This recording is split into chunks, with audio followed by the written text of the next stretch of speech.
Hello and welcome to Parenting Roundabout. I'm Catherine Haleko and we have something special for you this week. I've picked out some of my favorite past episodes to replay for you. But Terry and I will also be back tomorrow with a brand new round 2. And you can tune in next week for a new group chat and speed rounds, and look forward to flashback weeks from Terry and Nicole as summer goes on. Today's group chat first aired in January 2018.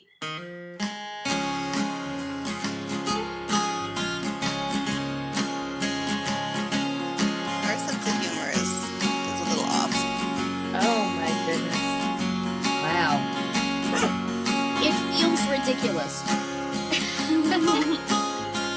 Well, here's the thing. Maybe. Sometimes. Tell me about this. I want to know more. Oh, yeah. No. Holy cow. We've had a lot of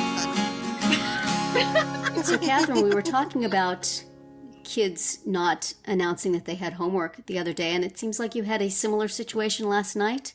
Yes. Please lift your head up from where you're banging it against a table and tell us about it. At 8 p.m., I checked in with my son because I had been out for the evening. And as soon as he saw my face, he said, "Oh, I just remembered I have some science that I have to do.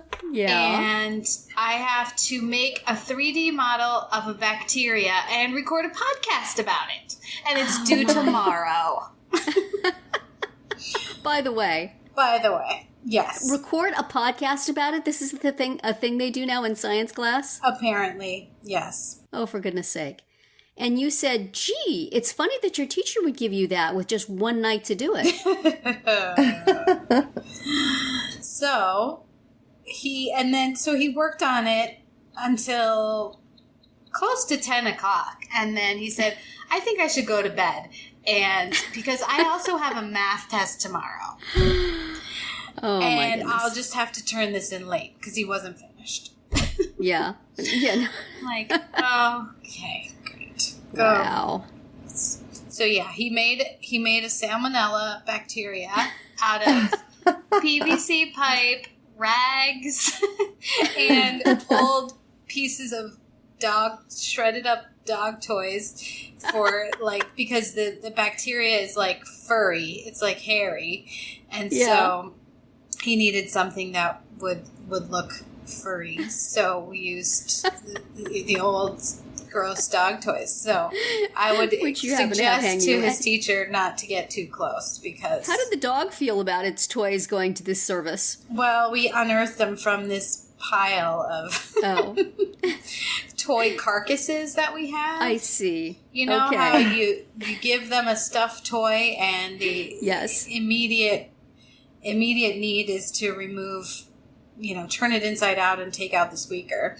So we use the carcass that remains after you do and this, ladies and gentlemen, is why we never throw anything away. Mm-hmm. You never know when your kid is going to have to make a 3D representation of a bacteria. Right. And you will need those old dog toys. Oh, for goodness sake. So, yeah. So then after all of this, so did you help him or did you just say, "Have fun, bud, you're on your own"? I helped him a little bit. The bacteria has these tail things that have a scientific name.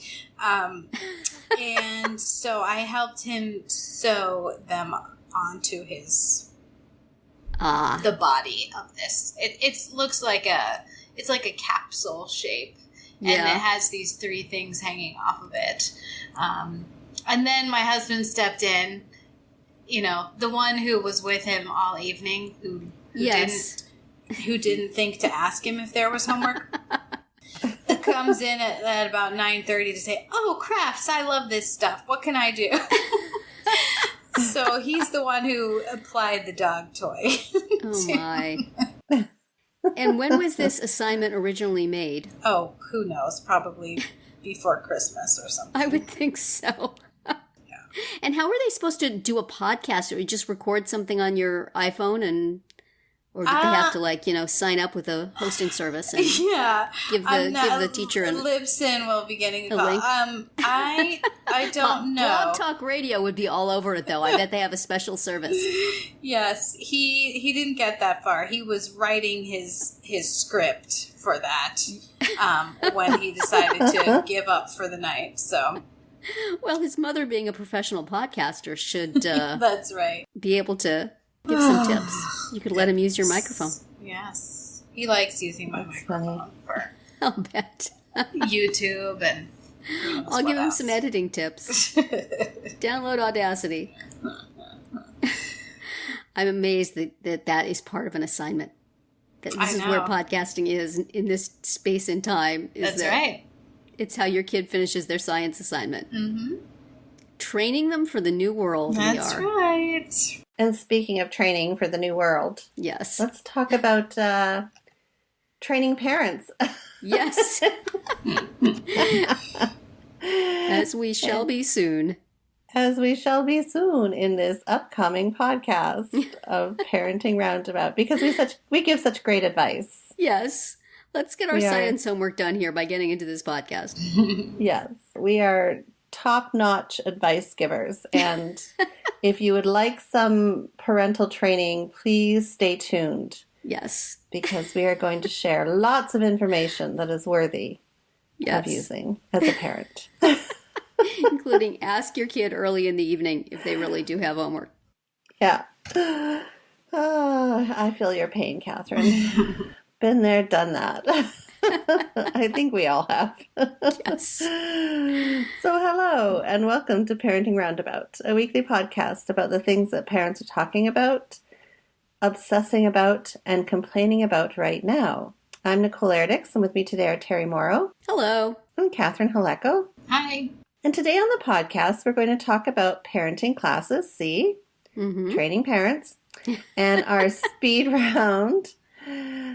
Shout out some stuff that we like on the Roundabout Roundup and do some shameless self-promotion. But first, yes, there is a fine line between helping and training and interfering when it comes to other people's children. Yeah. Believe it or not.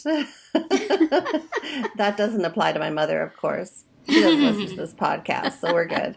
Good thing. But yeah, Terry, do you want to kind of lead us into our first big topic today? I thought of this topic because of an experience I had at the Barnes & Noble in our town a few weeks ago. I am generally somebody who would say, do not comment on another person's parenting. What are you talking about? I don't like the people who make fun of people they saw at the mall on Facebook. You never know what another parent is going through. Just leave them alone. Let them parent. You don't know what the situation is. I feel I've been judged many times. And I don't like it, and people have given me useful advice in the public sphere, and I have not wanted to take it.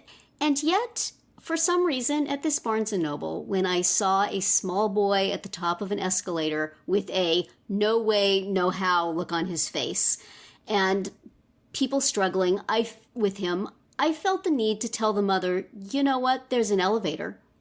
And she took that advice about as nicely as I have taken advice people have given to me, which is a nod that basically says, mind your own business, lady, and a smile. Oh. A polite. And afterwards I thought, what the heck am I doing? Why did I feel the need to say that?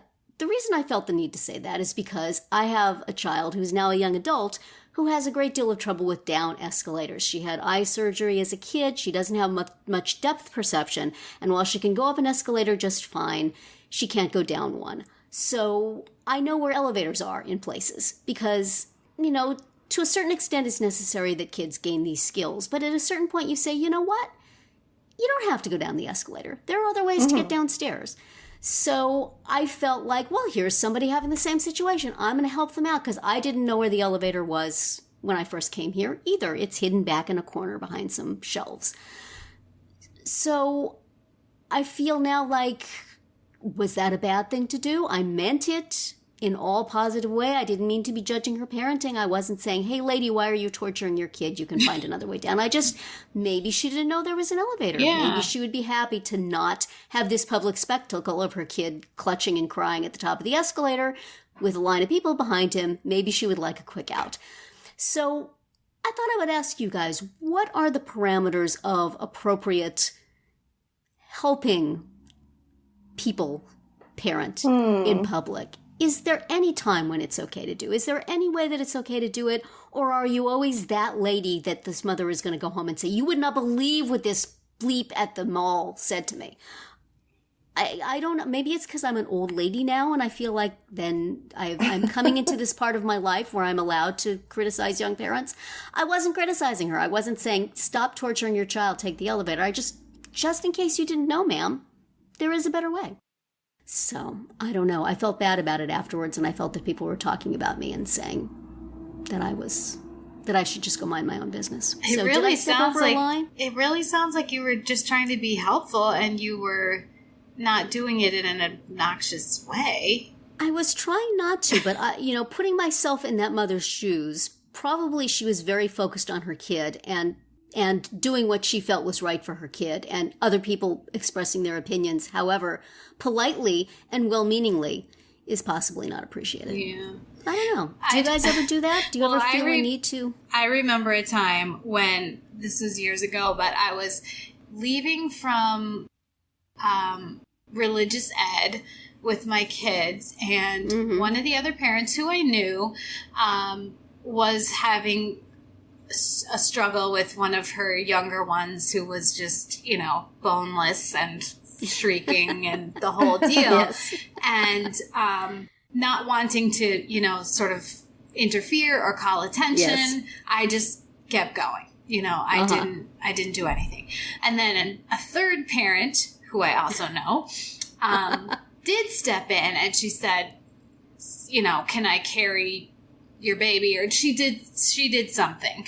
Yes. And then later on, the mom of the one who was having the tantrum posted on Facebook how she was so grateful for the one who stepped in and helped her, and we all need to help each other out, and I was really I so appreciated her taking the time to help me, and I was like, oh man, there's like a good Samaritan parable here. Yeah. People walked by me in my hour of need. Exactly. And I was the one who walked by and did not help.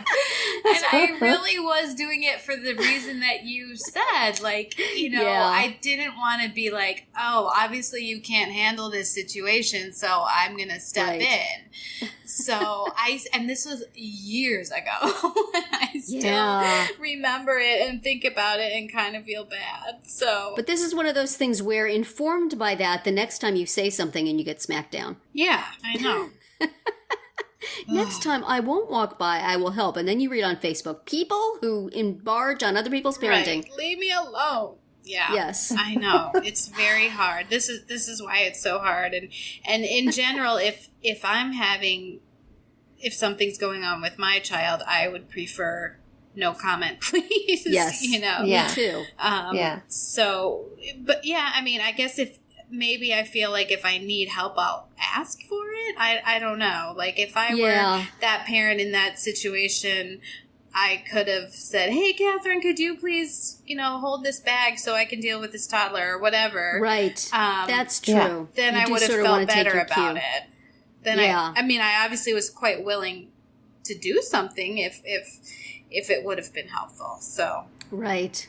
I don't know. Ugh. It's as with everything we discuss here, you can't win. Right. Basically. Whatever you do is going to be wrong. So do the thing that is going to make you kick yourself the least when you get home, which is what I should have done.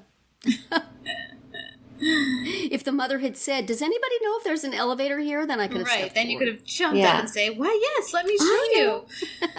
I have used it before. Yeah. I had a 27-year-old clinging to the top of the escalator saying, no way, no how. Right. It's scary if you don't have depth perception. Yeah. You know what? You're just taking a step out there into space. It's scary, even if you do, I think. Yes. In some cases. So I can completely relate to kids, but I'm sure possibly the mom feels like this is something my kid has to learn to do. I'm not going to pamper him by giving him an out. Right. Which I guess, okay, but maybe that doesn't have to be done in such a public... see, here I am having opinions. But I guess, here I am thinking, you don't know the background. You don't know the backstory. That's so right. when you step in on somebody's issue in public, yes, I feel like you're being presumptuous and assuming that is true. That the parent cannot handle the situation themselves. Right. Yeah, that's what I worry. And yet, so so I tend, obviously then, based on my response just then, I tend not to jump in unless the parent clearly needs help in some sort of like safety issue, or the child is hurt, or the parent is in obvious need of support, like, you know, packing groceries with a crying baby on a hip. Yeah. So I don't know. I guess I just feel like unless there's this desperate look of help on their face, I tend to just kind of tend to slink by. Yeah, because a lot of times, you know, when you're in that situation, you feel like you are pretending that you are in control, and if people say something, it's clear that you're not pretending well enough. It's like, please do not shatter my illusion that everything is fine. I don't want to assume that parent is incompetent, right? Right. Like, I don't want them to I don't want them to feel like I'm judging them either. Maybe that's just my type B personality. That's your Canadian politeness. You don't want anybody to feel bad. Although I was very American the other day at the golf course. You would have been very impressed with me the other day. Because what did you wasn't do? actually... Well, I was actually standing up for my mother so I was... This wasn't a parenting moment. Maybe it was. I don't know. But it was a situation that involved my mother and surly, grumpy old man at the golf course who had many negative things to say. And I stood up and I said, "Stop being so snarky" to my mother. I felt very empowered, but definitely would not have done that if that was a, mother doing, being snarky to her child. I would not have done that. But I felt like this surly, grumpy old man needed a, boot. But I tend to, and then I also too, like, I feel like, you know how when you used to shop with your kids when they were younger and they had like a tantrum in the grocery store and you felt like everybody was staring at you and judging you. And I just really appreciated those people that just kept walking. Right. Yeah. Because they had been there. They knew. Do you try to like smile at those people to sort of let them know that's okay, I understand, I've been there, or is that annoying too? You should just completely ignore? I've tried sometimes, but then, I kind of get the annoying off. Oh. We say fork on this podcast. We are taking a cue from The Good Place. The annoying fork off. Yes. I'm going to have to find a bleep sound effect now. Cool. Yeah. But so I generally don't even make eye contact. I just keep my head down and walk by. Yeah, that's hard. So. I have that in church now. Whenever I see a child that's fussing, I try to shoot the mom like a smile. And I don't know if it's annoying because it shows that I've noticed it, but I remember when I was the one with that kid, and I think I would have liked somebody to look at me with a look that did not say, "Why don't you take that kid out of here immediately?" Yeah. I would like somebody, even now when my kid's sitting there playing with keys, I would like somebody to look at me like, "We are delighted to have your child here," and that ringing noise does not bother us at all. Yeah. Well, I just kind of feel like in the absence of saying anything, that's just as good, because it's just like life goes on, and I'm doing my thing, you're doing your thing. I accept you, like I'm not noticing the difference here. Yes, that's true. That's true. Like I try and keep it kind of neutral. I sometimes with families, I feel like I want to go up afterwards and say, "You have a beautiful family. I'm so glad you're here." But then at the same time, sometimes people say well-meaning things about my kids, and then I feel like, can't they just come and be young adults? Do they have to be? See? So, so basically our message to you today is just, we should all shut up. Shut the fork up, basically. There is no upside to saying anything nice or mean, either way. people will be complaining about you. Unless you're in a situation like Catherine's, in which people will be complaining that nobody said anything. Yeah. Right. Life is hard. I mean, now, the good news is that someone did help and she appreciated it and she wanted it. And it wasn't like she was saying, you know, fork off to all the people who didn't help. But she was concentrating on thanking the person who did help, you know. So yeah. Right. Yeah, but then making everybody who didn't feel bad anyway. It was implied. Judgment was implied. The feeling bad part was implied. Have you guys ever, like, stepped in or felt like you should have if you saw a parent doing something you felt was abusive with a kid? No. Oh, that gets tricky. I know. Like, I want to do something, but I don't have the... Yeah, I don't think there's any way to do that either. But those are the times where then somebody will say, I was in the store and somebody was doing this and nobody stepped forward. Nobody cares. It's like, well, everybody cared. They just didn't quite know how to step forward. They didn't know what to do, yeah. Yeah. Like, I've been in a situation once where I saw something and I talked to the manager about it. Mm-hmm. I went over to the manager and said, hey, can you keep an eye out for this? I'm not sure about it. Yeah. But then I felt like I don't know. It didn't really sit that right with me, but I didn't feel like I could say something directly to the person. Yeah. And it could be dangerous. It could be dangerous for you and for the child if you say definitely. Something. Yeah, you worry about what the child's going to get when they get home because they attracted attention. And also, I mean, even then, I mean, I suppose there are things that are just unquestionably worthy of comment. But if you don't know the situation, you don't always know. Like, you know, when my son was little and he got agitated, like a really hard hug would sometimes calm him down. Mm-hmm. But sometimes that involved a little bit of struggle. Yeah. And somebody seeing that could think something bad was happening when in fact I was using techniques that had been given to me by a therapist to calm him. So, you know, it's really hard to know. You were probably, if I was walking by and saw that, you were probably using a soothing voice, right? Oh, well, sometimes maybe. Other times.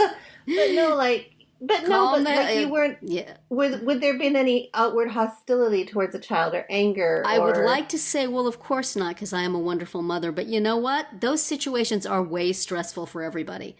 And one does not always show one's best. But you're not, like, yelling or threatening to spank or, like, I probably would not be threatening to spank, but maybe in my head. But I don't know. You're not being aggressive with the child. No. Well, I don't think so, but other people might think so. I've heard people characterize things that I know to be therapeutic as aggressive. So, you know, you never know. You're only seeing one small, tiny flash of a family's life and relationship. Right. And, you know, everybody loses it sometimes. If you have the poor luck to lose it in a public place, I don't know. I mean, yeah, it would be helpful for somebody to tell you to knock it off, I guess, but then you're mortified on top of everything else. Right. It just adds stress. Right. To the situation. It does. This is why I advise people just to avoid, if there's any chance that something stressful will happen, avoid public places. It's like, don't take your kid to the grocery store after you leave work to pick them up at school and the store is going to be at its most crowded. Oh, yeah, that is a bad idea. Right. Yeah. That is like a perfect storm. Go home, put the kid to bed, have your husband watch him, go to the store at, 11 p.m. by yourself. Yeah. Because you just know stuff's going to happen when you are all at your most stressed. Mm-hmm. So, right.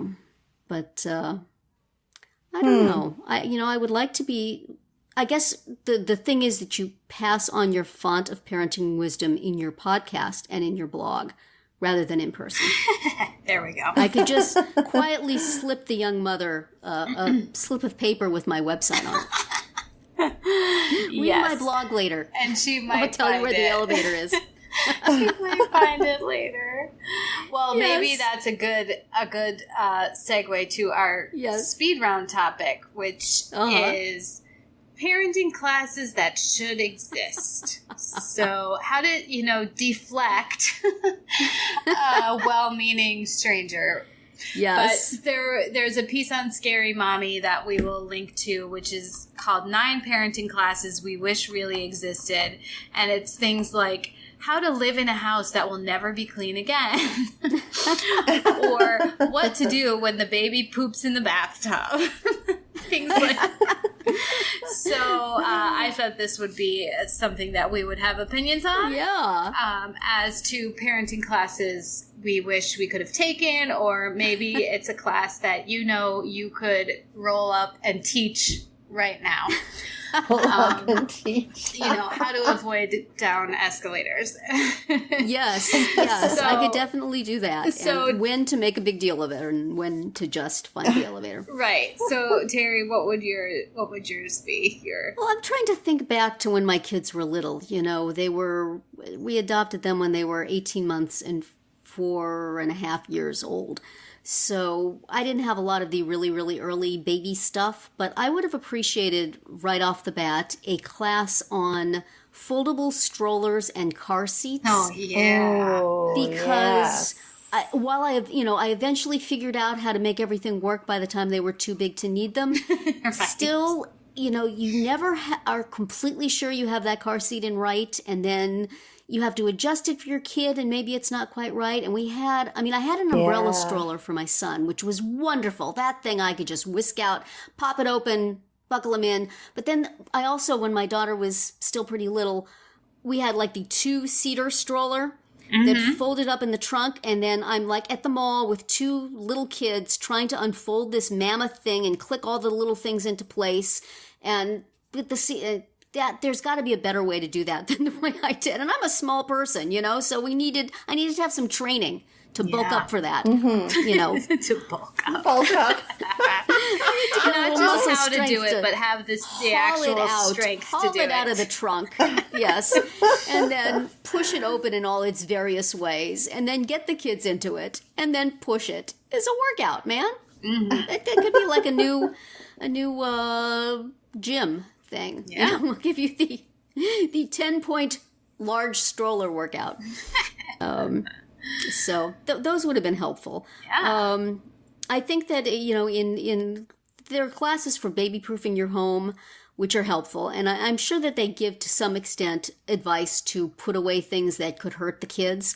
But I think that it would be good to have an extra session on going around your house, finding things that you value that could fit into a child's mouth or be knocked down or just in some way come to harm, and put those things the heck out of the way. So you don't wind up getting your heart broken again and again when that book you like winds up having a bite mark out of the corner, or that, my mom brought me a rosary from Rome and I was really touched by it and I had it under the Christmas tree and my son thought it was a fun pop bead thing and it was soon in pieces. No. So it's like, it would have been very easy. If I had had a class, I would have known, put that someplace high, put it in a drawer. Yeah. Like we know with dogs, you don't leave things where they can get to them. We need that kind of training with kids too, I think. Not just things that are going to be dangerous to them, but things that are going to be tragic to you, even though in the greater scheme of things, your child is much more important. But still, that meant something to me. Yeah, absolutely. How about you, Nicole? What class would you be taking or teaching? Okay, I have a little list here because I've been brainstorming. As I think back to one of my first major incidents with my child, I would have appreciated a course on how to not listen to your mother. Well, give advice. The important thing is how to let your mother think you're listening to her, but not actually let it into your head. No, I just need to straight up, I would have appreciated a course on how to just do what you think is best and not listen to your mother. Like when she told me to take my son out of his car seat and move him into his bed when he was sleeping. And that was one of the biggest mistakes of my life. Yes. I would have appreciated a course on proven techniques for leaving your child's room without making a noise. Oh, yes. I want that one. The ninja strategies. Absolutely. Yes. Birthday party etiquette. Do you stay? Do you not stay? What kind of gift? If you're throwing the party, loot bags, not loot bags, where in the house, away from the house. Like, it was very stressful. Yes. Doing kids' birthday parties. You know, your kids' behavior at the birthday party.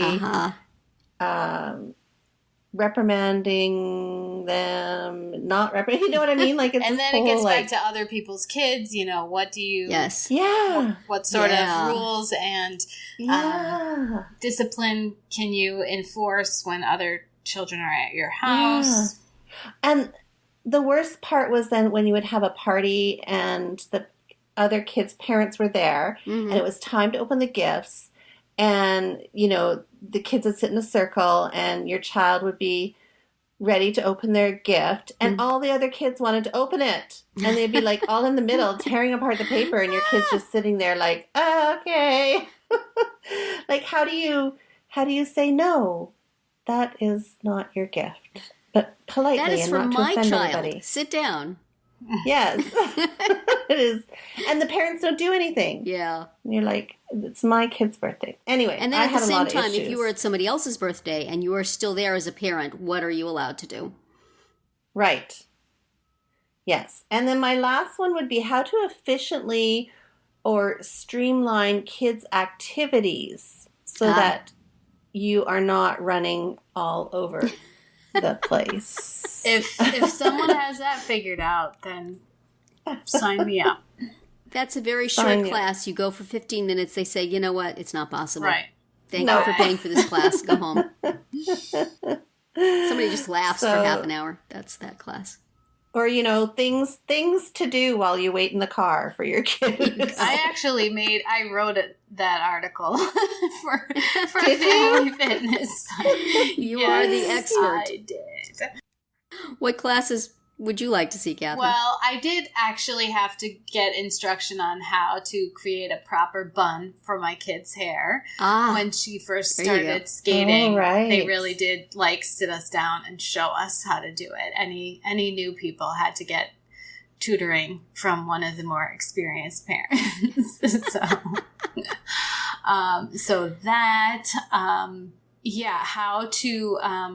How to get your child to do their work independently so you don't find out at 8 p.m. that they have a podcast that they need to record. That would be real helpful. I remember when when babies were little, I was like, I need directions on how to do everything one-handed, because when you're holding a baby, how do you eat, or how do you, walk the dog, or all these things that I used to have to do with the baby, either in a baby in a carrier, but you still feel like you can only do things with one hand somehow. I don't know. Right. I mean, I did figure out when my first one was really small and she would be in the front carrier, I would just drape a cloth diaper over her head so that I could eat without dripping crumbs all over her. So that's a little tip I could hand out for free. There you go. All right. Well, we can open up a school with all of our excellent ideas and suggestions. Yes. And remember, you can hear a new speed round every Wednesday through Friday. Hi, we hope you're enjoying this episode of Parenting Roundabout. We're not one of those podcasts that's trying to sell you websites or mattresses or meal kits. I mean, we totally would, but no one's asked us yet. There is, however, something you can do that costs you nothing, but will put a little change in our pockets. Listen to our podcast on the Radio Public app. Download the app to your iPhone or Android device and listen to Parenting Roundabout there, and we'll get paid for each listen. Plus a little more if you listen a lot. We think you'll enjoy listening to all your podcasts on this app, but if you could at least listen to Parenting Roundabout there, we'd be very grateful. Now, back to the episode. And now we will bring you some of the things that we've read or seen or used recently that we want to shout out and share with you. Terry, you're up. What do you have for us? Yeah, I'm going to share a podcast episode that I meant to get to before the holidays because it is holiday themed, but I never somehow did. And then in Alan Sepinwall's review of the last episode of The Good Place, which included the song Grandma Got Run Over by a Reindeer, he put this little asterisk in his review to remind us of this podcast, and I went and listened to it because I read about it here. This is what he wrote, because I can't think of anything better to say about it. He wrote, "If you didn't know, Good Place creator Mike Schur co-hosts a podcast with sports writer Joe Posnanski that is in theory about sports, but in actuality is about minutia so small that Larry David wouldn't find any of it worth making an episode of TV about. Last month, the two of them had me, Linda Holmes, Tonight Show executive producer Mike DiCenzo, and former Yankees ace pitcher and new Atlanta Brave Brandon McCarthy on to draft our favorite holiday songs, which is 90 minutes I simultaneously cannot recommend at all and cannot recommend nearly enough. It is utterly pointless and utterly ridiculous, and if you need something idiotic and silly, brother, are you in luck." So I listened to it. It is indeed hilarious. They don't actually play any of the holiday songs, so if you're done with that for this season and can't bear to hear it, you don't have to worry about it. They just talk about holiday songs and they trash talk holiday songs. And it is really fun. And it's always fun to hear. I mean, I listen to Alan Sepinwall's podcast, TV Avalanche, and of course, Catherine and I listen to Pop Culture Happy Hour with Linda Holmes, and it's always fun to hear those voices on other podcasts. Yeah. It's like, my friend is there. I know that person. So if you have, it's quite long. It's like about, as he said, 90 minutes. If you have some time, you want to have it playing in the background and listen to it, it's really quite funny and puts maybe a nice little cap on your holiday season. My tree is still up, so I can still listen to holiday things. But it's worth listening to. Awesome. Catherine, how about you? Totally different note. This was a piece that was in the Washington Post. It's now 10 or so days ago, but I saw it shared several times on Facebook, and I went and read it. And it's called "A Stranger Insisted I Was His Mother. What Happened Next Surprised Both of Us," which is a really clickbaity title. But it was a very moving essay about this woman who had a private investigator contact her and say, "Are you the mother of this child?" And she was like, I was 17. I was not sexually active. I'm sure it wasn't my kid. But even being asked the question made her question her own memory. And it wasn't her son, but they developed a relationship anyway, because, he really did he just continued to believe that there was a possibility that she could be his birth mother. And it was just a really surprising and moving story from the Washington Post. Huh. Wow. So I might get some hate for this, but I recently watched that movie, I, Tonya, and it's about the figure skater Tonya Harding. And back in the 90s, I believe, early 90s. And since I was a big figure skater as a child, I was quite intrigued because I had followed the events when they happened. Yeah. It was about, I don't know if anybody knows the story of it, but she was involved somehow to some extent with debilitating her, her competition and another skater. So anyway, it was a big deal, and people went to jail over it, and things happened. Careers were destroyed, relationships, all kinds of things. So anyway, I followed it when it was happening, and then of course they've come out with this movie recently. They've had a few versions since then, but this one was a little different. It had a little bit of a different take on how things went down and why they went down the way they did. And it was actually kind of interesting. It really made you think about people's positions in life and the opportunities that they have and the people that they surround themselves with and how they can help or hinder and or ruin your life. Really. Yeah. So it really kind of, like, both my husband and I watched it. He wanted to watch it, and I was like, I don't want to watch that stuff, right? Because I wasn't really interested. I had already formed an opinion about her long ago. Yeah. But after watching it, I kind of have a different viewpoint, so... Or at least have more of an awareness of people's backgrounds. And, you don't really know what they're going through. So anyway... How was Allison Janney? Was she fabulous? She was so good. Man... That's just her middle name now. Allison's so good, Janney, because she was She was excellent, and I don't think you've seen it, Terry. And have you seen it yet, No. Catherine? Okay, we need to talk. Okay, we need to talk about it. You need to see it, and then we need to talk about it. Her mother was brutal. If that's how she legitimately was, holy cow! That poor girl had things against her from day one. But Alice and Janney did an excellent job of portraying that. They all did. The actors were all really, really good. So yeah, I kind of made me think about people's lot in lives. So that's it for our roundup.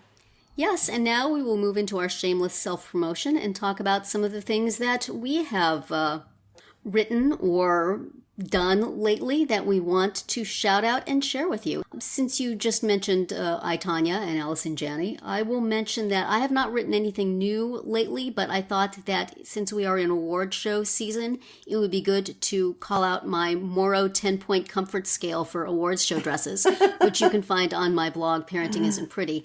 And the dresses that Alice and Janney and Margot Robbie, who played Tonya Harding in that movie, wore to the Golden Globes are kind of like on opposite sides of my spectrum. I thought Alice and Janney's dress looked surprisingly comfortable, looked like something you could sit at a table and drink in without any problem if you look like she does. But, it had long sleeves, it had nice neckline, you didn't have to worry about leaning over. It looked stretchy. It looked very forgiving of a long evening sitting at a table.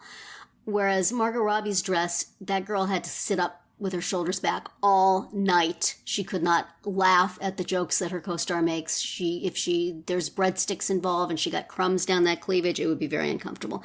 So my 10-point scale is about practicality more than fashion, about the mechanics of sitting for many hours in an uncomfortable garment.